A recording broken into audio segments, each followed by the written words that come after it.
Custo de vida, emprego e desemprego, cesta básica, tarifas públicas, salário mínimo. Agora, na Brasil Atual, a análise do DIEESE. Nós vamos fazer contato agora com o diretor técnico do DIEESE, Fausto Augusto Júnior. Bom dia, Fausto. Bom dia, Glauco. Bom dia a todos.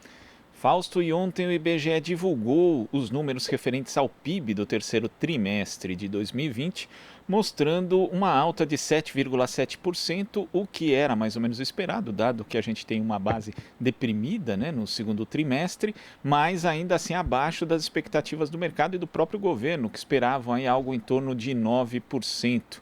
Agora, quando a gente considera o igual período de 2019, a queda é de 3,9%. Como é que você vê esses dados, Fausto? Glauco, esses dados eram dados esperados, assim, não só o mercado, boa parte dos analistas esperavam que o PIB desse trimestre tivesse um crescimento importante em relação ao trimestre anterior. É bom lembrar que o trimestre anterior caiu próximo de 10%, e o anterior ainda, né, caiu em torno de 1,5%. Ou seja, nós estamos aí, nesse momento, num processo de recuperação de perdas históricas da economia, mas nós ainda estamos 5% abaixo do que a gente estava antes da pandemia. Nós estamos vendo como é que está acontecendo aí com a economia ao longo desse trimestre, e o mais provável é que a gente fique aí, feche o ano com alguma coisa perto de 4 a 5% de queda no PIB, o que ali pelo meio do ano é o que estava sendo estimado de fato pelo mercado e pelo conjunto dos analistas e por nós mesmos. Agora, do ponto de vista de um olhar ali mais detalhado, é importante que esse crescimento que acontece nesse trimestre está ligado em especial ao consumo das famílias. A gente sabe que esse trimestre também é um trimestre que tem de reabertura, de fim de isolamento social, e tem um pouco a dinâmica de boa parte dos países do mundo ali, né, das 50 melhores economias. Você teve aí um trimestre bastante importante para você tentar sair aí da crise pandêmica. Os dilemas estão colocados em relação ao próximo ano, estão colocados em relação a como vai a economia girar, sem o auxílio emergencial. Como a gente diz, o consumo das famílias foi importante, e o consumo das famílias foi importante em especial porque você teve ali o auxílio emergencial que manteve minimamente a economia rodando nesse trimestre, e que de alguma forma a gente vai começar a ver a perda dessa força aí por conta da queda do auxílio agora e da sua extinção a partir de 2021. Ainda com uma economia que está derrapando aí, que está minimamente tentando voltar aos seus patamares antes da pandemia, que estava longe de ser um PIB que crescia muito. Na verdade, nós estávamos ali no patamar ali de perspectivas de crescer em torno de 1,5, no máximo antes da pandemia. Ou seja, nós estamos aos poucos voltando para uma normalidade deprimida de uma economia que tem um patamar bastante baixo e ainda com pouca impulsão para o crescimento para o próximo ano. Há muitas dúvidas em relação ao ano que vem. A própria pandemia é uma delas, a questão da vacina, a questão de uma série de outros itens aí de recuperação. E aí chama atenção quando a gente olha do ponto de vista setorial, a indústria voltou a uma relativa normalidade, o comércio também, mas o setor de serviço, que depende estritamente da renda das famílias, ele está ainda engatinhando, ele não consegue puxar o crescimento de fato, e a gente sabe que o setor de serviços é o setor ali bastante importante aí da economia e que dele depende um crescimento mais robusto do PIB, em especial também geração de emprego e renda, e de alguma forma aí você ter uma maior aí distribuição de renda. Quando a economia vai bem, normalmente o setor de serviço cresce e o setor de serviço puxa preços e puxa renda.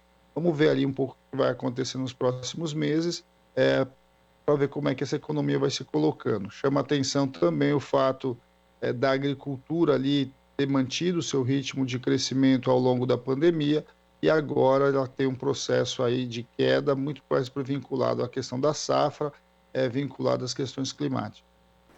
Agora você toca nessa questão do consumo das famílias, Fausto, até analisando aqui, o consumo registrou uma alta de 7,6%, também abaixo do esperado, porque o que se especulava ali era que ele poderia chegar a 10,2%, e ainda não pega o impacto da redução, justamente como você lembrou, do auxílio emergencial.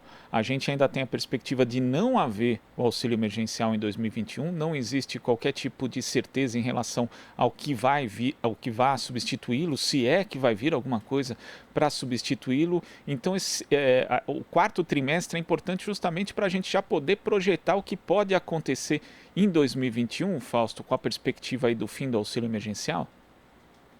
Sem dúvida, né? No quarto trimestre a gente já vai estar vendo o impacto aí da redução do auxílio emergencial.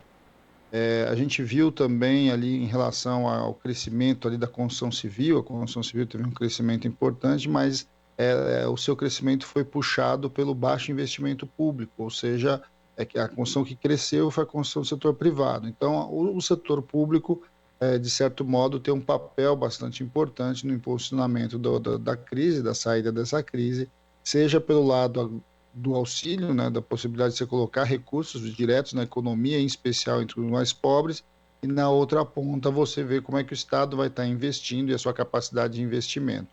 Agora, Glauco, é bastante importante para a gente olhar aí do ponto de vista do crescimento. Esse crescimento foi um crescimento importante, ele foi puxado pelo consumo das famílias e está vinculado ao auxílio emergencial. Por que a gente está chamando a atenção disso? Porque essa é uma discussão que nós no Brasil vemos fazendo há muito tempo. O crescimento econômico no Brasil ele tá baseado em grande medida a partir do consumo e a partir da distribuição de renda. Quando você coloca recursos na base da pirâmide, normalmente a economia brasileira reage. Isso foi o que aconteceu em grande medida ali na primeira metade aí na segunda metade dos anos 2000, né, que a gente teve um crescimento bastante robusto. Foi assim também que a gente conseguiu minimamente enfrentar a crise de 2008 e 2009, e vai mostrando que o caminho cada vez mais vai sendo desenhado. Se você tem ali incentivos, se você tem ali distribuição de renda, se você coloca renda nas famílias, nas camadas mais pobres, essa renda volta para a economia e faz a economia girar.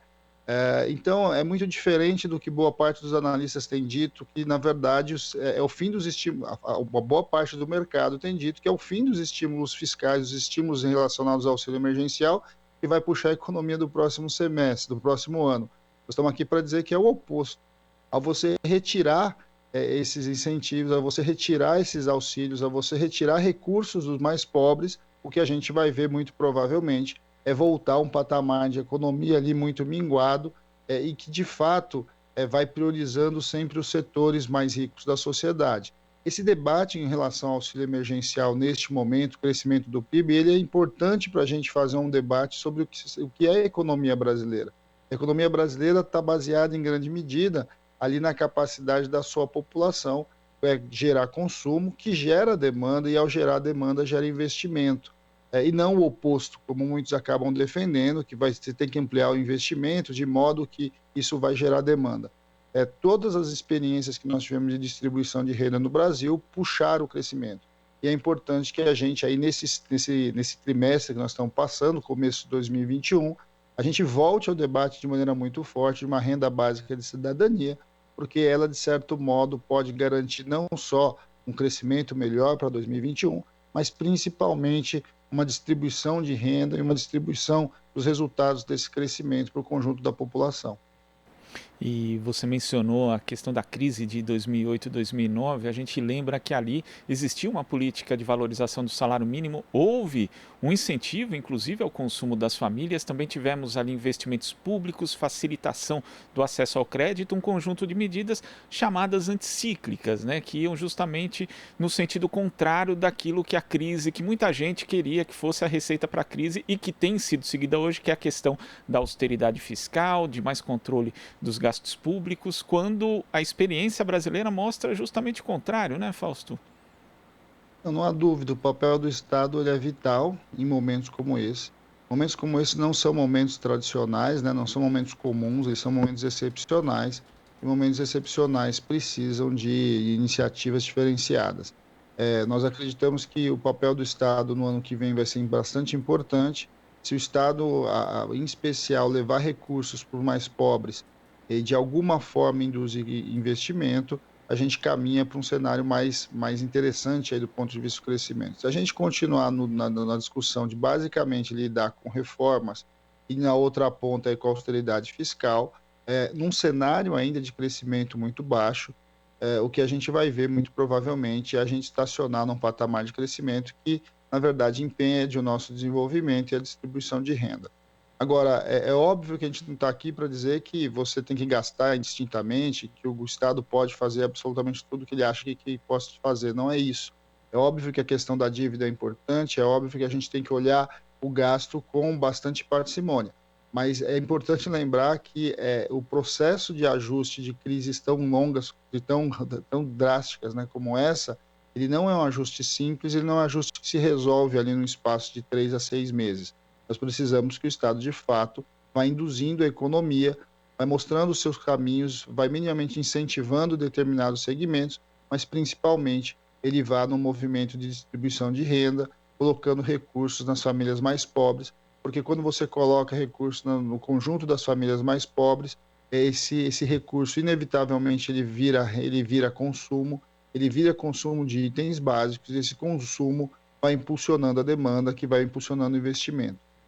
Esse é um movimento que a gente acredita que deveria ser um movimento que caminharia para minimamente a gente construir um país melhor e um crescimento maior em 2021, mas tudo indica que não é esse o caminho que o atual governo quer seguir, já que ele já anunciou mesmo o fim do auxílio emergencial para 2021.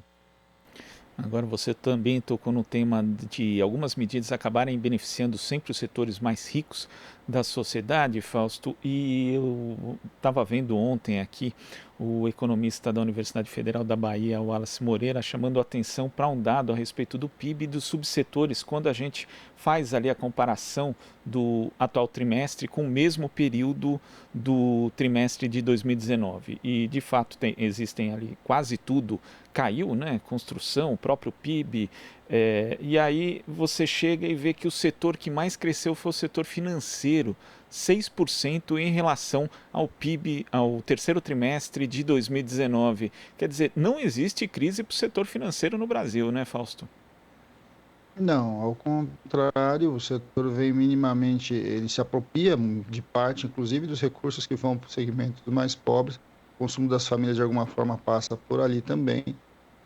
E o histórico no Brasil, até por conta da gente ter um setor financeiro bastante concentrado, é que ele consegue ganhar nas altas e nas baixas, né? Ele ganha, inclusive, nas crises. Mas não são só eles, né, Glauco? É bom lembrar aí que as 50 maiores fortunas do Brasil também cresceram durante a pandemia.